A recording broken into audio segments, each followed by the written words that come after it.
My name is Krishna Rao. I am working as a general manager abroad. Luckily today, I've come here with one of my friend who has brought me here today.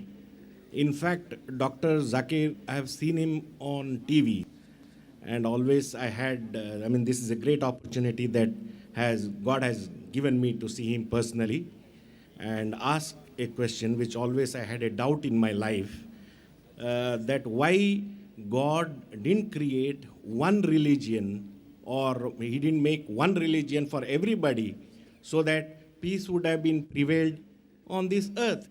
He knew it, or he never knew about it, that these are the problems which are going to be faced. Brother asked a very good question, very important question. Why did not God create only one religion? Why did he create all the different religions so there would be no confusion, no fighting? And I agree with him, it's a very good question. And if you read the Quran, Allah says in the Quran in Surah Al-Imran, chapter number 3, verse number 19, Inna dina indallahi al-Islam. The only religion acceptable in the sight of Allah is Islam. Islam means submitting your will to Almighty God. So if you read all the religions, Almighty God only sent messengers to preach one religion. All the messengers that came, right from Adam, peace be upon him, right down Noah, Moses, Jesus, Muhammad, peace be upon them all the prophets, and our beloved prophet said, there were 124,000 messengers sent on the face of the earth. And it's mentioned in the Quran in Surah Fatir, chapter 35, verse 24, وَإِم مِّنْ أُمَّةٍ إِلَّا خَلَا فِيهَا نَذِيرٌ. There is not a nation or a tribe to whom we have not sent a warner or a guide. Allah says in Surah Ra'd, chapter number 13, verse number 7, وَلِكُلِّ قَوْمٍ هَادٍ. And to every people have we sent a warner. Now all the messengers that came, brother, they taught nothing but submitting their will to Almighty God.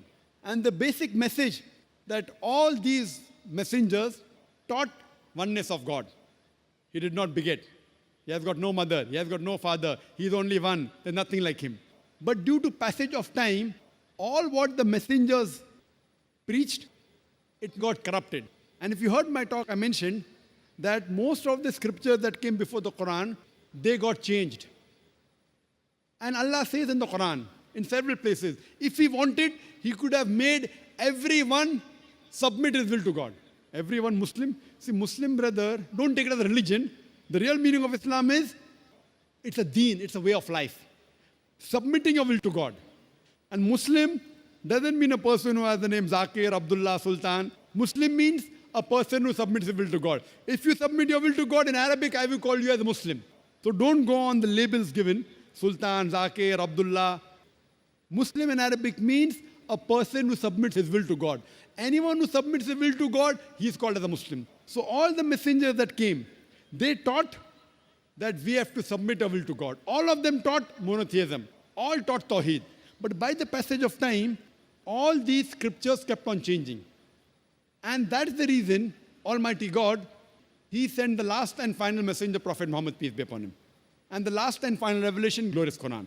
Now all the messengers that came before Prophet Muhammad, peace be upon him, all the revelation that came before the Quran, they were only meant for those people and for that time. By name, 4 are mentioned in the Quran. Torah, Zabur, Injil, and the Quran. Torah is the Wahi, the revelation which was given to Moses, peace be upon him. Zabur is the Wahi, the revelation given to David, peace be upon him. Injil is the Wahi, the revelation given to Jesus Christ, peace be upon him. And Quran is the last and final revelation given to the last and final messenger, Prophet Muhammad, peace be upon him. But Quran also says in Surah Ra'd, chapter number 13, verse number 38, it says, لِكُلِّ أَجْلٍ kitab. In every age have we sent a revelation. There were several revelations sent down. But all the revelation that came before the Quran and all the messengers that came before Prophet Muhammad, they were sent only for those people and for that time. That's the reason Almighty God did not think it fit to preserve it. But since Quran is the last and final revelation, not only sent for the Muslims or the Arabs, it is sent for the whole of humanity. And Prophet Muhammad, he is not sent only for the Muslims or the Arabs, he has been sent for the whole of humanity. That is the reason he has been prophesied in all the major world religious scriptures.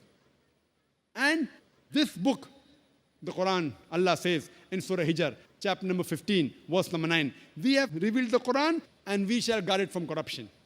So what we realize, that Almighty God sent messengers to preach only one religion. That is, submitting your will to Almighty God. In Arabic, I say Islam. Jesus Christ never came to preach Christianity. The word Christianity doesn't exist in the Bible. Do you know that? In the full Bible, the word Christianity is not there. He didn't preach Christianity.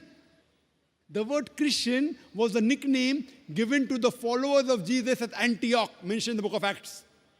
Nickname. So Jesus Christ preached Islam. It's mentioned in the Gospel of John, chapter 5, verse number 30. Jesus Christ, peace be upon him, said that not my will, but my Father's will. God's will. In Arabic, he preached nothing but Islam. Similarly, if you read Bhagavad Gita, Sri Krishna said that you have to submit your will to God. If you understand Arabic, he says that you have to accept Islam. So what we realize, that all the messengers taught nothing but submitting our will to God. That is the reason the Quran says in Surah Al-Imran, chapter 3, verse number 19, Inna dina indallahi al-Islam. The only way of life accepted in the sight of God is submitting our will to Almighty God. So what we have to go back to the original scriptures. Go back to the commandment of Almighty God and submit your will to the commandment of God, and then you will be following the straight path. Hope that answers the question well.